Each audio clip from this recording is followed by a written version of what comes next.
There's been a fair amount of interest in geothermal in Western Canada recently, a couple of projects like the one at Clark Lake, north of Fort Nelson. But an SFU professor, Andy Hira, has written a new paper with a colleague saying that the potential for geothermal is much greater, and it needs some support from government. It needs a better policy and regulatory framework. So we're going to talk to Andy about that. Andy, welcome to the interview. Thank you for having me. So why don't we start with an overview of your paper, please? The main thrust of the paper is that Canada lacks a policy framework that would encourage geothermal energy development. We make this case by not only pointing out the lack of activity around electricity generation from geothermal in the country, but juxtapose that against the potential. And then we compare the regulatory framework in Canada with those of other countries like Indonesia, Philippines, California. These are countries beyond Iceland, which is the most well-known example, that have much more supportive public policies. Yeah, that's very interesting. I mean, I talk to experts all over the world and about various aspects of the energy transition and the importance of policy and regulatory framework in order to de-risk innovations and early stage technology is very, very important. And we seem to have missed the boat on this one. It's something that the Canadian government never really got.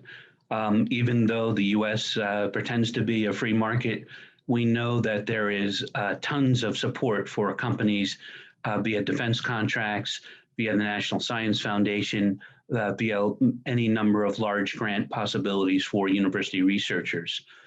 Canada does fairly well on the university research side, but as we all know, our startups tend to either get bought out or they die in the valley of death. Right. And one of the points that you make, I think, is that geothermal is a firm load, a firm source of supply. And as we go forward with the integrating more and more renewables, the intermittent renewables into the grid, and in BC, where you and I are located, not going to be building any more hydro dams.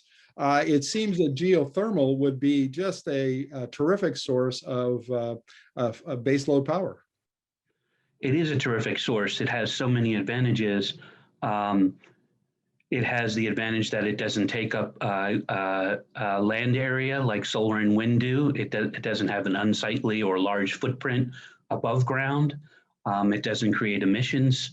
It doesn't have intermittency, as you mentioned, and it can be used directly for heating or hot water or cooling.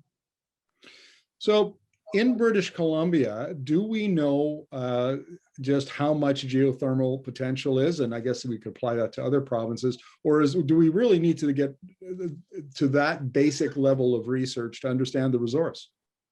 We really don't know. There were some initial studies done by BC Hydro or commissioned by BC Hydro going back to the early 1980s and perhaps even before then, but BC Hydro basically shut the program down. There was a test site drilled into Meager Mountain, and there was some initially promising results, but it was never really developed. And so frankly, we just don't have a good enough resource map for private developers to go in and try to develop geothermal. What about the state of Canadian geothermal technology? My understanding is that a lot of our resource that or at least we're aware of, is down around that 120, 130 C range, unlike some that, like Iceland, which is much hotter. And that makes it tougher to generate electricity. Is that an area that we should pour more R&D funding into?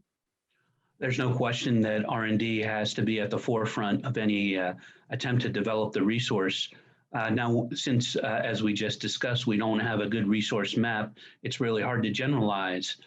We would need to do a lot more testing and drilling and exploration to really map out where the resource is.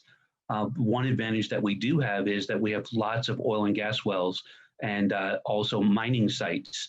Those are areas where drilling costs could be diminished considerably by tapping into them, as well as tapping into the knowledge of the oil and gas field, especially with the fracking and LNG activity in northeastern BC.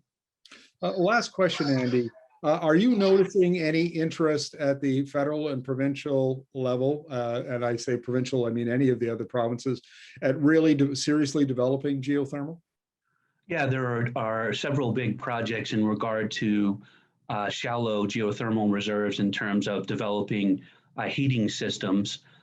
There's one on Vancouver Island around a residential community. There's one in Alberta. And in terms of electricity, there is the Clark Lake project, which is featured on your website. And more importantly, the DEEP project in Saskatchewan. So the federal government is starting to wake up to these possibilities, but you don't see that synergy yet on the provincial level. Andy, thank you very much for this. Very insightful. My pleasure.